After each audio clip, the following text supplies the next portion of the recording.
Recently got done with seeing Superman 2025, the James Gunn Superman, and I've officially seen it 2 times. The Thursday night preview, I've actually went and saw it Thursday night, and then I actually saw it yesterday, Friday. So now I can actually give some of my thoughts.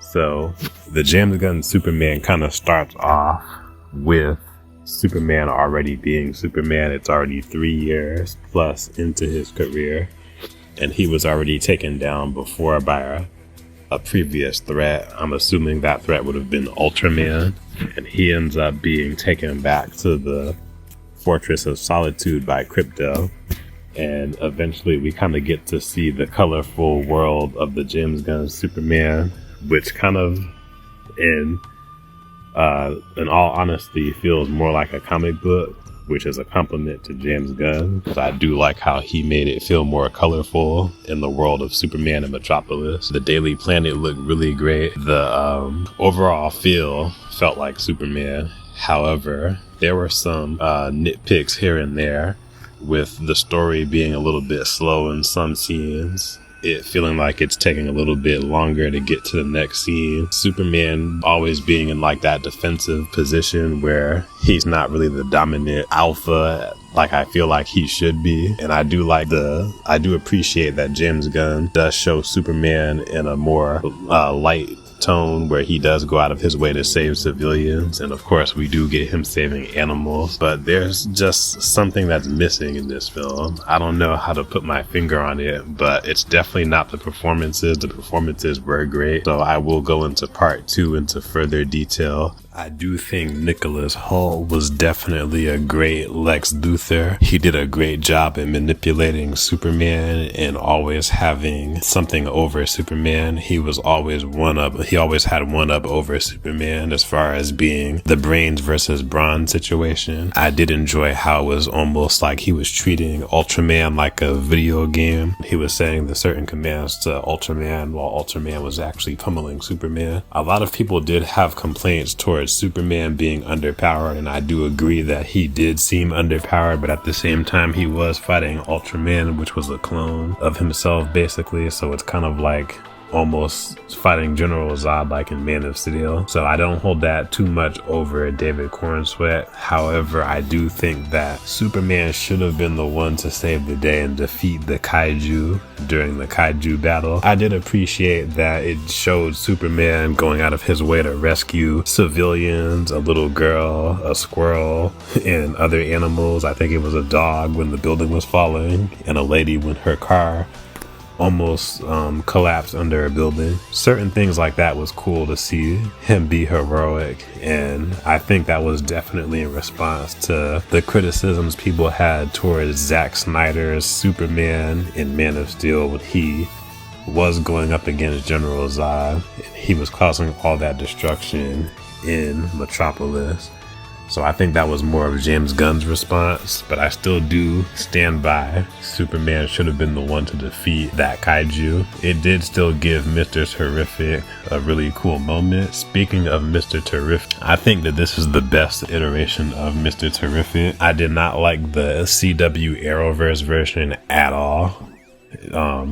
So that's just all I'm going to say for that version. This is the best version of Mr. Terrific. The actor that plays him is brilliant. I like how they played him as more of a straight guy, super serious, and I don't play this type of, like, I'm not playing your type of games type character. For example, there was a scene at the end of the movie where one of Lex Luthor's guys, when one of the black holes that they had opened up, he was making a big fuss about it, saying something along the lines of, oh, well, doesn't somebody like Lex Luthor's jackass know not to open up portals because it'll cause like a rift in the dimension or something along those lines. So then one of the guys says, oh, well, I can help you close it up, I can help you fix it, and he says, no, I don't need your help because I'm the goddamn Mr. Terrific.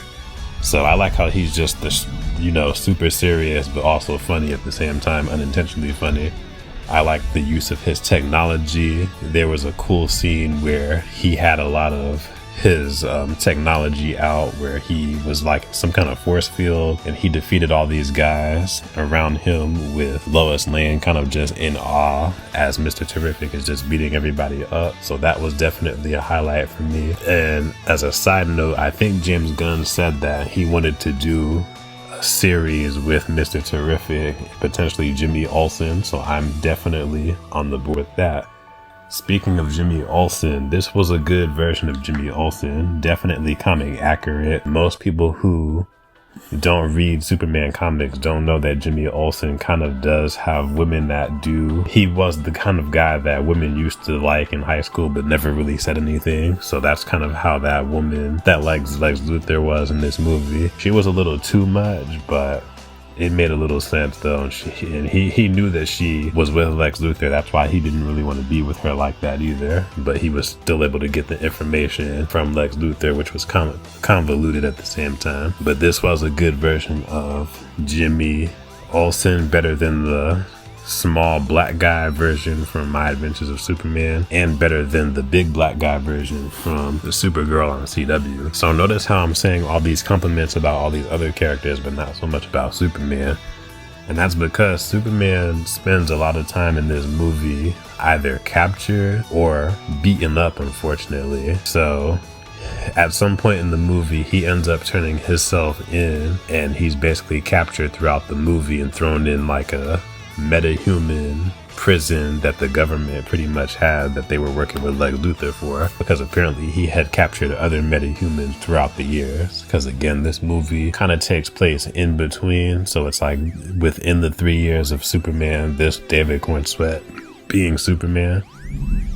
So he's basically thrown into like a pocket dimension within that portal and has to be saved by the Justice Gang, aka Guy Gardner, Green Lantern, Hawk Girl, Mr. Terrific, and then Lois Lane is with him as well too. I didn't have a problem with Lois Lane. Lois Lane, I think, was pretty good in this movie. She was pretty good at supporting Superman, aka Clark Kent, and wanting to like be on his side and be with him. And I felt like she was a good reporter. They didn't really show too much with her. She felt one-dimensional, but I felt she worked well for this movie. That's pretty much all I have to say about Lois Lane. She did have a scene where she ran like the Mr. Terrific t-shirt. I know some folks will probably have a problem with that, but I didn't, because Mr. Terrific told her that it was easy to use, so there's that. But yeah, Superman spent a lot of his time either beaten up by not Mr. Terrific. He was beaten up a lot by Ultraman, or made to look like a fool by Lex Luthor. There's a scene when Lex Luthor pulls up footage from Superman's Fortress of Solitude that apparently was from his parents from Krypton, basically telling Superman that he needs to be like somebody who conquers the universe and spreads his seed throughout the galaxy, has many harem, like has a lot of women that he can, while keeping the Kryptonian race strong and conquering Earth pretty much, which to me, I thought it was going to be revealed to be something that Lex Luthor made up, but that's something that James Gunn unfortunately went ahead and flanderized with the Superman character, because with all these great things that I'm complimenting, that's one of the few things that was kind of dumb that James Gunn unfortunately did with this Superman, outside of making Superman a little bit of a beta male. It's kind of hard to describe how I feel about the movie, even though I just said all those things. It doesn't really hurt Superman as a whole.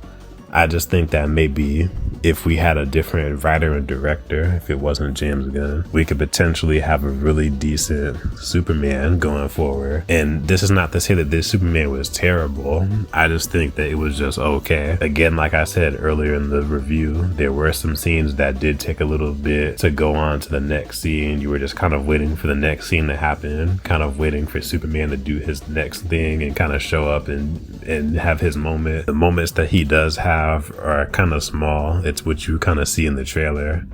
Him blasting all of those different clone things that you see in the trailer with the heat vision, and him fighting off against Ultraman and doing heat vision against him for the first time and flying at super high speeds. I don't mention Crypto that much in the movie because Crypto doesn't really have that many scenes in the movie. I thought that James Gunn would be overpowering with Crypto since I know he likes animals and inanimate objects and things like that. But Crypto was used sparingly. I was okay with Crypto in this movie. He was only used for certain parts of the movie where Superman really needed him, or there was a scene where Crypto ends up getting captured and Superman ends up rescuing him later, and then Crypto does him a favor later on in the movie. So I was okay with Crypto's use in the movie. It's revealed later on that Crypto is actually owned by Supergirl, and Supergirl shows up halfway drunk, potentially from a red sun planet, because we know that that's the only time she can actually get drunk, if she goes to one of those planets. So that kind of sets up her movie for the Supergirl movie to come out June of next year. I liked David Cornsweet as Superman. I do like this Lois Lane.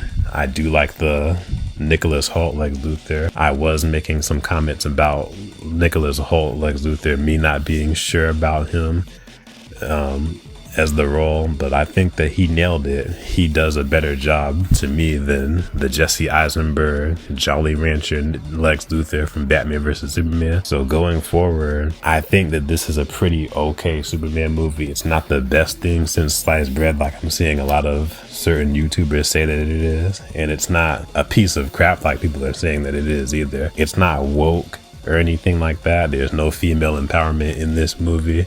There's no other political messages outside of maybe like whether just pretty much deciding whether or not Superman is a threat and whether the government should do anything. You know, that same basic thing that Zack Snyder did too. I do not think this movie is better than Man of Steel, but it is a very good, to me, solid Superman entry. It feels like a comic book. It has a lot of the comic book elements to it. It feels like you're opening up a comic book page, and this is a been doing Superman for a while, and we're just pretty much in the third year, and we just gotta continue on to see where he goes. So that's my thoughts on the Superman movie. I think it's about a 6.57 out of 10. It's pretty okay. It's solid. I definitely buy the Superman Funko Pop for this movie. I want to see more of him. Peacemaker did make a cameo appearance in this movie, so maybe we'll see Superman show up on the TV screen in Peacemaker season 2 coming up next month in August, so we'll see. So what do you guys think? Let me know in the comment section below, and I'll talk to you later. She don't wanna be saved, don't save her. She don't wanna be saved, don't save her. She don't wanna be saved, don't save her. She don't wanna be saved, don't save her. She don't wanna be saved.